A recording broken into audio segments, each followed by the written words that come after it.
বলা বাড়িতে প্রবেশ করার জন্য তার দরজা সবসময় লাগানো থাকলেও খোলা থাকে।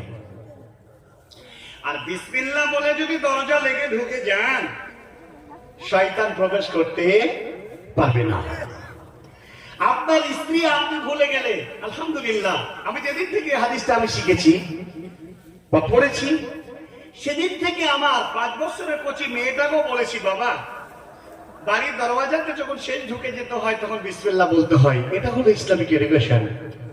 আপনার বিবিকে আপনি পাঁজরে শুয়ে শুয়ে আপনার বিবিকে শিখান, বিবি তুমি যখন বাড়ির হাঁড়িতে তুমি চাল দেবে তখন তুমি বিসমিল্লাহ বলে দাও। তুমি যখন খাবারটা খুলে দেবে পাত্রে তখন বিসমিল্লাহ বলে দাও। এটা প্রতিপদা ধর্মভীরু মহিলাদের একটি বৈশিষ্ট্য। বিবি শুধু তাই নয়, আমরা যখন সকলে খাবো তখন বিসমিল্লাহ বলে আমরা পাত্রের এক কিনারা থেকে খাবো, রাসূল শিখিয়েছেন। যদি না খাই তাহলে শয়তানও খাবে, আমিও খাবো। বিশ্বনবী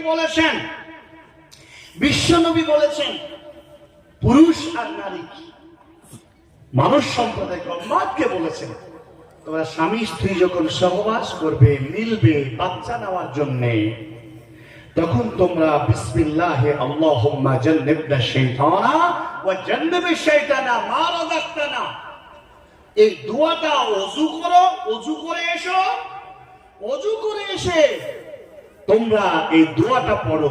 দোয়াটা পড়ার পরে তোমরা কি করো? সহবাস করো। যদি না দোয়া পড়া হয় ক্ষতি কি হবে? রাসূল বলছেন তাহলে ওই নারীকে শয়তানও মেলামেশা করবে, স্বামীও করবে, আর কার অংশের সংমিশ্রণে বাচ্চা হবে আল্লাহই জানে। প্রিয় ভাইয়েরা, ইসলামিক এডুকেশন প্রত্যেকটা পরিবারকে আপনাকে শেখাতে হবে। আচ্ছা বলুন তো, গতকালকে ছিল শুক্রবার, গত শুক্রবারের রাত্রে জননী মা বোন যারা আছেন বলুন, শুক্রবারের রাতে পবিত্র কোরআনুল কারীমের সূরা কাহফ তেলাওয়াত করতে হয়। কজন মহিলা কজন পুরুষ আপনারা তেলাওয়াত করেছেন? প্রত্যেকদিন সন্ধ্যায় শুতে যাওয়ার আগে আপনাকে ডান কারাওয়াটে শুতে হবে।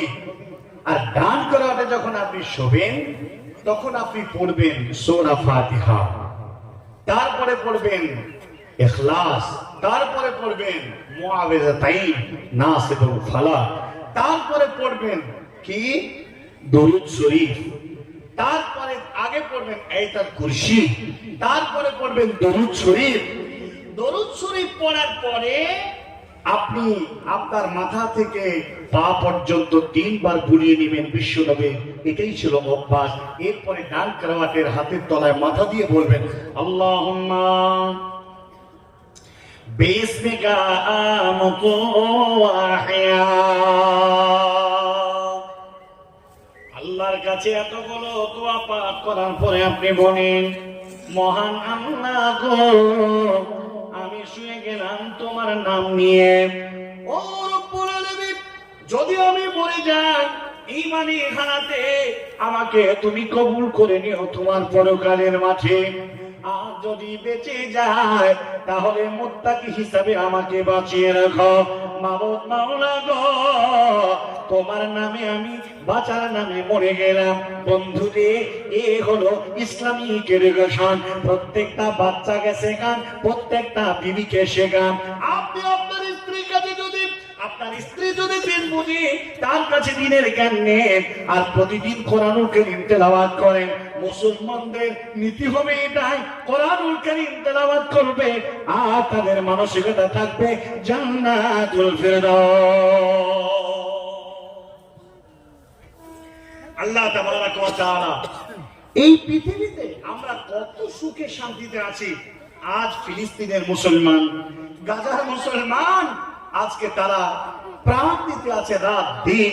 আমরা আজকে জমায়েত হয়েছে জালসার জন্য, আর তারা জমায়েত হয় জানাজার লাশের জন্য। প্রতিদিন তাদেরকে 1 লিটার করে পানি দেওয়া হয়। 24 আওয়ার্স 1 লিটার জল খাও, গোসল করো, ওযু করো, টয়লেট বাথরুম করো, যা করো তা তুমি করো। ভাইজান আসুন আপনাকে একটা মাত্র তথ্য শোনাই, জান্নাতের তামান্না ওরা ওড়াচ্ছে, আমাদেরকেও রাখতে হবে। একটা হাদিস আপনার কাছে শোনাই দিই। বিশ্বনবী জনাবে রাসূলুল্লাহ যিনি বলেন সাল্লাল্লাহু আলাইহি ওয়াসাল্লাম, তিনার কাছে একজন সাহাবী এলেন।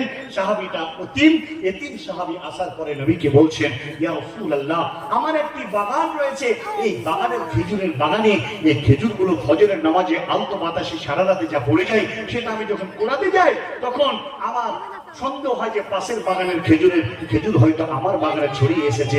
হে রাসূল, আমি প্রাচীর দেওয়ার জন্য সিদ্ধান্ত নিলাম। পাশের বাগানের সীমারেখা দেখতে গেলাম, মাঝে একটি আলে আছে, একটি খেজুরের গাছ। আমি ভাইকে বললাম, আমাকে গাছটা আপনি বিক্রি করে দেন।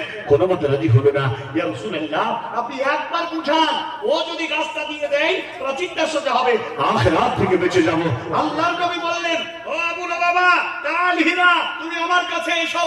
আবু লুবাবাকে বললেন, তুমি এই এতিম সন্তানটাকে এই খেজুরের গাছটা তুমি দান করে দাও।